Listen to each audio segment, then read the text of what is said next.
পার্শ্ব একাদশী কবে পালন করবেন? বাংলাদেশ ও ভারত সহ বিশ্বের সমস্ত দেশে 14 সেপ্টেম্বর রোজ শনিবার পার্শ্ব একাদশী পালন করতে হবে। তাহলে কেন এর নাম পার্শ্ব একাদশী? সাহিত্য ভগবান এই তিথিতে পার্শ্ব পরিবর্তন করেন, তাই এর নাম পার্শ্ব একাদশী বা পরিবর্তনী একাদশী। তাহলে এই একাদশীর মাহাত্ম্য কি? ভাদ্র মাসের শুক্লপক্ষের এই একাদশীর কথা ব্রহ্মবৈবর্ত পুরাণে উল্লেখ আছে। ভগবান শ্রীকৃষ্ণ বলেন, মহাপুণ্যপ্রদা সমস্ত পাপহারিণী এবং মুক্তিদায়িনী এই একাদশী বাজপেয় যজ্ঞ থেকেও বেশি ফলদান করে।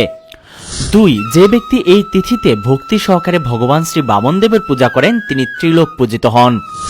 3. পদ্মফুলে পদ্মলোচন শ্রী বিষ্ণুর অর্চনকারী বিষ্ণুলোক প্রাপ্ত হন। 4. সাহিত্য ভগবান পার্শ্ব পরিবর্তন করেন বলে এই একাদশী মহাপুণ্য ও সকল অভীষ্ট প্রদাতা। এবং 5. এই একাদশী ব্রত পালনে 1,000,000 অশ্বমেধ যজ্ঞের ফল পাওয়া যায়। তাহলে এই একাদশীর পালনের সঠিক সময়সূচি জানুন এখন। পার্শ্ব একাদশীর পালন পড়েছে 15 সেপ্টেম্বর রবিবার। বাংলাদেশ সময় সকাল 5:51 থেকে 9:44 মধ্যে এবং পশ্চিমবঙ্গ সময় সকাল 5:25 থেকে 9:28 মধ্যে। রাধা অষ্টমীর পরের একাদশী অবশ্যই পালন করা কর্তব্য। সবাই বলুন হরে কৃষ্ণা।